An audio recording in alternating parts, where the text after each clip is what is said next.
This is a story about a person who thought they had it all. A new friend, a new life, a new way to make easy money. The numbers on the screen told a good story. Every day, the money got bigger. Every day, the dream felt more real. Her friend told her this was a secret way to get rich. It was easy, it was safe, it was their secret. But secrets don't last forever. The woman receives a single, stark message. Account suspended. Contact support. Her hand hovers over the mouse, trembling slightly. She clicks on Contact Support. A live chat window opens, and she types furiously. Your account has been flagged for suspicious activity. To restore access and withdraw funds, an immediate security deposit of $50,000 is required. The money she thought was hers just disappeared. In a second. Poof. Gone. Who was the man she trusted? What happened to the millions she saw on her screen? And how could something so real disappear so completely? Emily's profile was simple. Emily, 38, loves hiking and quiet nights. His was just as simple. Michael, 42, an engineer working overseas, looking for a genuine connection. The messages begin. They start small, just a simple hey.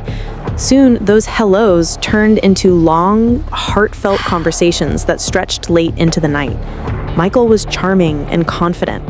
He listened to her stories, remembered small details about her day, and shared his own dreams. He talked about his busy work, his love for his family, and how lonely it can be living so far away from home. Emily felt like she's known him forever, even though they've never met. He sent her pictures of scenic places, told her about his latest projects. He would send her pictures of his family too, a gray-haired mom, a little sister. It all felt so real. Emily would get up early just to talk to him before she went to work. She would stay up late, feeling a warm, happy feeling in her heart. Professionals never ask for money right away. Not at first. Instead, they learn what makes their target tick. Their hopes, their fears, their financial situation. They become the perfect partner, the one who understands them like no one else. They're masters of this game. They know the right questions to ask, the right compliments to give. They're not just building a conversation, they're building a profile of her. After a few weeks, they're talking daily, even exchanging voice messages. His voice is smooth, and his words are always comforting. He tells her how much he wishes they could be together. The long-distance relationship feels real, and the trust between them grows deeper with every message. He starts to talk about his work, about the big projects he's involved in, and drops hints about a lucrative side venture. It's a gentle, almost innocent conversation, a seemingly harmless peek into his world. Sarah, now deeply emotionally invested, is all ears.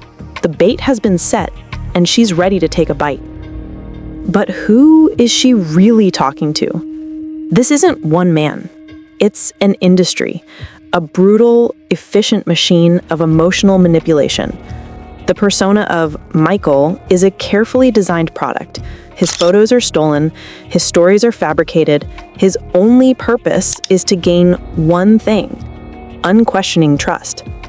Michael would say things like, "A smart man I work with showed me a secret way to make money from my phone. I wish I could show you." Emily's phone buzzed. It was a new message from Michael. "Thinking of you," the message said. "The money I'm making from my side project is what will let me quit and come see you. Tell me more about the side project. You're always talking about it." Michael didn't answer right away. He waited a few minutes, making it seem like a big secret. Then his message came. "It's a way to make money with something called crypto.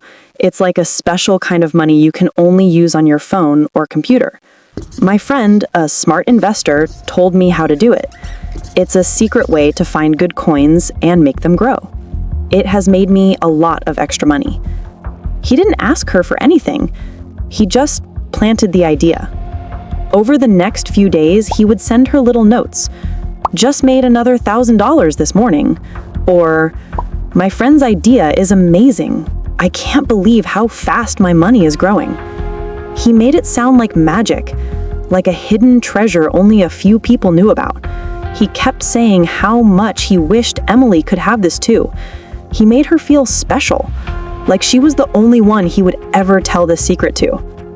Emily was happy. Michael was so successful. But a small voice in her head started to whisper, "But what about me? I want to buy a house. I want to help my family." One night, as they were talking, Michael said, "My friend found a new coin that is going to be big. It's a very special chance."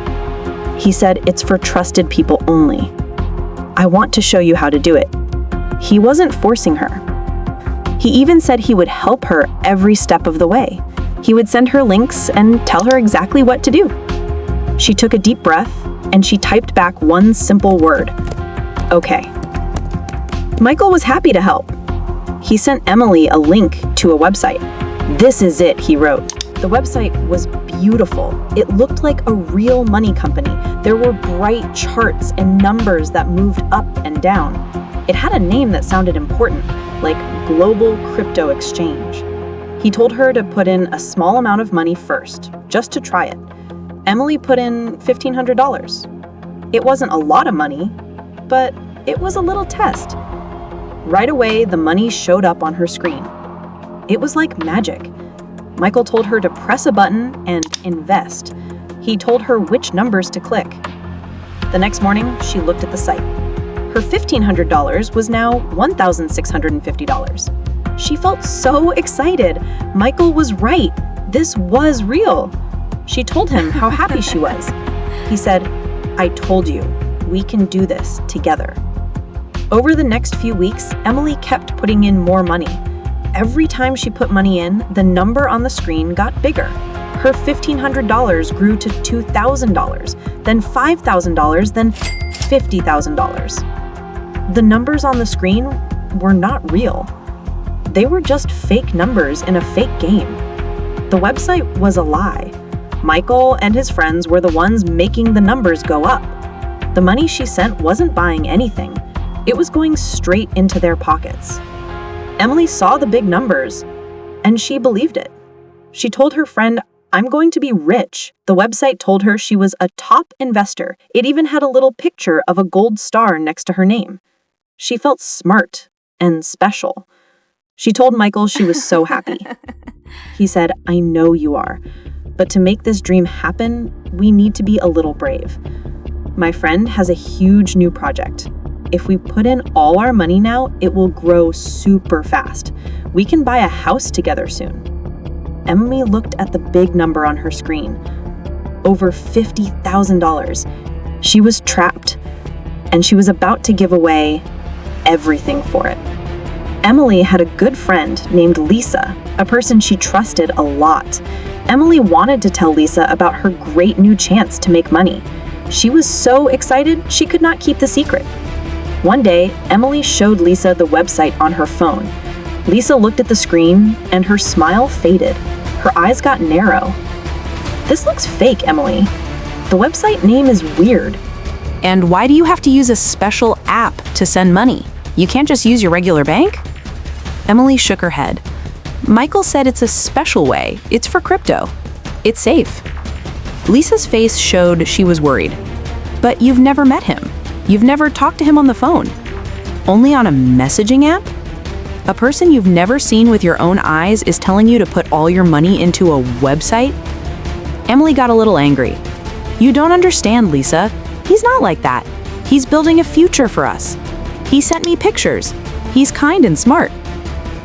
Later that week, Emily tried to take out a little bit of her money, just $1,000. She wanted to show Lisa that it was real, but when she pressed the button to take the money out, a message popped up on the screen. It said, "To take out money, you must pay a special fee of $2,000 first." Emily messaged Michael, "Why do I have to pay to get my own money?" Michael's answer was quick. "Oh, my dear, that's just a tax. It's a small thing. My friend said it's to keep our money safe. We have to pay it to get the rest of the money. I will pay it for you this time to show you that I trust you completely." He sent her a screenshot showing he had paid his tax. Emily felt a wave of relief. He really did care. She quickly found the money and paid the fee. She felt a little bad about it, but Michael was right. It was a small thing to do to get all her money back, and so much more. Emily didn't see the warnings. The strange website, the fact that she never spoke to him on the phone, only on a messaging app. A person you've never seen with your own eyes is telling you to put all your money into a website? Emily didn't see these things because she wasn't looking for them. She was looking for love. And the scammers? They knew that love makes people blind. They had built a wall of trust. And the red flags were just a small part of that wall. They were things she chose to ignore because the feeling of love was so strong. Emily's story was not the only one. Across the world, thousands of people had the same empty feeling in their hearts and the same empty bank accounts. Police were watching. In a quiet, high-tech office in Spain, a group of police officers looked at a giant map on a wall. On the map, thousands of red dots were blinking. Each dot was a person who had been scammed, and all the dots led back to a few small dark spots in different cities. The police team called their secret mission Operation Borrelli. They worked for many months, watching the scammers. They looked at the fake websites and followed the money. The criminals thought they were safe, moving money smartly from one fake bank account to another. The police had special tools and resources to follow every coin, every digital step the money took. The police saw that all the money from thousands of victims like Emily was going to the same few places. They found that the money ended up in a few secret offices in Madrid and on some islands near Spain. The police waited for the right time. They got ready. One morning, just as the sun was rising, a team of police officers in vests and helmets moved quickly and quietly. They kicked in the doors of the secret offices. They found 5 people inside, sitting at computers, doing their work. They were the ones who had been making the fake websites and taking money. It was a big surprise. The scammers did not have time to hide anything. The police took all their computers and their papers. The police found proof of everything: the fake websites, the secret codes, and a long list of all the victims. The story of the scam was not over, but the story of the criminals was. The police had finally caught the people who had taken so much from so many. The operation was a huge win. When the police opened the doors of the secret offices, it was not just 5 people they found. They found a whole machine, a well-oiled machine made to steal money. Inside the rooms, there were many computers lined up in a row. They were all on, with the same fake websites showing on the screens. The police saw files and papers with hundreds of names and a list of how much money each person had sent. The names were of people like Emily, from all over the world. The police saw that the people they caught were not working alone. They had a boss. The boss never talked to the victims directly. He had a team of workers who were the ones who pretended to be lovers or boyfriends, like Michael. Their job was just to make people fall in love. Once a person was caught in the trap, the money was sent to another group. This group was called the launderers. Their job was to take the money and hide it. They used fake companies and fake bank accounts. The police found that the money would fly across the world, from one bank to another, in just a few minutes. It was like a game of tag, but with millions of dollars. The money would land in a secret place in Hong Kong. And then it would be taken out by the kingpin. The police found proof that the money Emily sent wasn't just going to one person. It was going to a whole team. Each criminal had a job to do. One person made the fake websites. Another person talked to the victims. A third person moved the money. It turned out to be a large, hidden group that worked together to trick and steal from people. The racket was much bigger and more organized than the police had ever thought. After the police raids, the truth came out. Emily got a call from a police officer. It was a kind voice, but the words felt like a punch to her stomach. Michael was not real. He was a fake person made by a criminal. The pictures he sent, the loving words, the dreams of a life together, it was all a big, terrible lie. The police officer told her something that changed her mind. The officer said that because Emily was brave enough to tell her story, it helped them catch the criminals. Her information was like a piece of a puzzle. By telling the truth, she helped get justice for thousands of other people. She was not just a victim, she was a hero. For the criminals, the story ended with a cell. The police found enough proof on their computers to show they were guilty. The scammers who played Michael and the bosses who moved the money all went to jail. The court told them they had to pay back the money they stole, but for many people like Emily, the money was gone forever. Never send money to someone you've only met online. If a deal sounds too good to be true, it is. Emily's story didn't end with her losing everything, after all. It ended with her helping others.